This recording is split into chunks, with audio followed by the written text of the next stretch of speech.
સર્વ મહાનુભાવો, પ્રેસ મીડિયાના મિત્રો, સૌને મારા નમસ્કાર.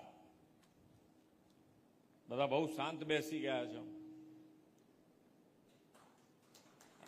થોડા એટલા બધા વખત પછી સાંભળવાનું આવ્યું છે કે સાંભળવાનું ને મને બી તમને મળવાનો મોકો મળ્યો છે.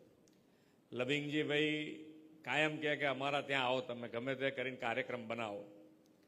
એટલે આજે વિકાસના કાર્યો તો છે જ, પણ એની અંદર મેઇન ભાવ તમને બધાને મળવાનો છે. ને હમણાં અહીંયાથી અમારા મંત્રીશ્રી કહેતા છે કે લવિંગજીભાઈ કેવા છે, એટલે સાચું છે ને, તમારે સર્ટિફિકેટ તમારે આપવું પડે.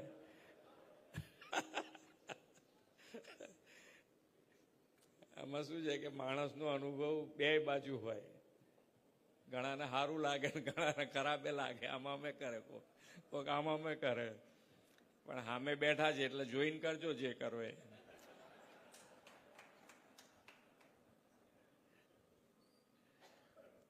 પણ વિસ્તારના કામ માટે હંમેશા એમણે જાગૃતિ બતાવી છે. એમની કામ કરાવવાની પદ્ધતિ બહુ સારી છે. ગમે તેમ કરીને આપણી જોડે હા પડાય છૂટકો કરે. એટલે વિસ્તાર માટે ખૂબ સારા કામ. અને જો તમે તમારી પાસે કોઈ પણ વિગત હોય તો એમને તમારે કામ કરાવવા માટે અમે બી તૈયાર છીએ કામ કરવા માટે.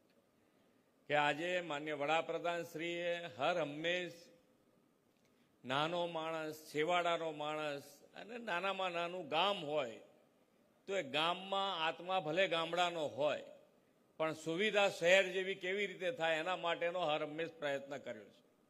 અને એ પ્રયત્નમાં તમારે ક્યાંક જરૂરિયાત મુજબનું થતું હોય તો એ તમે આયોજનબદ્ધ રીતે વિધાનસભામાં ધારાસભ્ય તરીકે એમને આપો તો અમારે બી સરળતા રહે કે ભાઈ અત્યારે સૌથી પહેલી જરૂરિયાત કોલેજની છે તો ભાઈ આપણે કોલેજ પહેલા આપી દઈએ.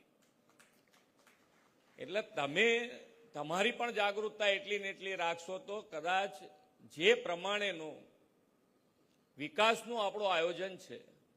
અહીંયાથી હમણાં બળવંતસિંહભાઈએ જેમ કીધું કે બજેટ અને બજેટની વ્યવસ્થા જે માન્ય વડાપ્રધાનશ્રીએ જ્યારે અહીંયાથી વડાપ્રધાન થયા ત્યારથી ફાઇનાન્શિયલ મેનેજમેન્ટ જે ગુજરાતનું છે એ એટલો મજબૂત પાયો નાખ્યો છે કે આજે પણ દેશભરમાં નાણાકીય વ્યવસ્થાપનમાં ગુજરાત નંબર 1 પોઝિશન ઉપર છે. એટલે નાણાં વિકાસ કરવો છે. આપણે વિકાસ કરવાની સાથે સાથે એના માટેની નાણાંની વ્યવસ્થા પણ આપણે જોડે ને જોડે કરી છે.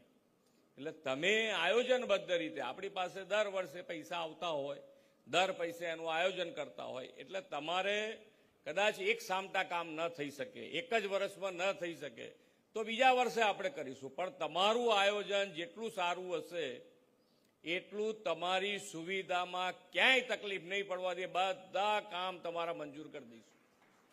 એ પછી પાણીનું હોય, સ્વાસ્થ્યનું હોય, શિક્ષણનું હોય, રોડ રસ્તા હોય, તમારે જે કામ જોઈએ એ કામ તમે તારે તમારી તાકાત.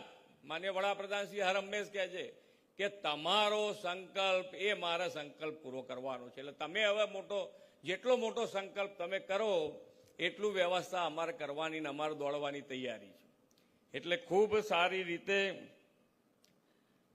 માન્ય વડાપ્રધાનશ્રીએ જે રીતે વિકાસ અને વિકાસની રાજનીતિથી જે રીતે ગુજરાતને આજે દેશભરમાં ગ્રોથ એન્જિન બનાવ્યું છે.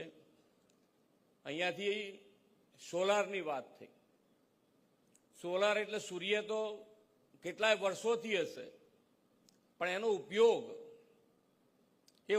કેવી રીતે કરી શકાય એના માટે જ્યારે દેશ અને દુનિયામાં આની વાતો થતી હતી ત્યારે માન્ય વડાપ્રધાનશ્રીએ અહીંયા આગળ ચારણકામાં આ સોલાર પાર્ક બનાવી અને આ સાંતલપુરનું નામ વિશ્વ નકશામાં પ્રસ્થાપિત કરી દીધું. વિશ્વ નકશામાં.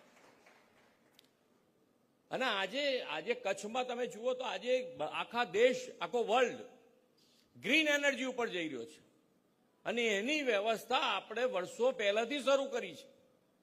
આજે કચ્છમાં પણ 30 ગીગાવોટથી વધુનો પાર્ક બની રહ્યો છે ખાવડામાં.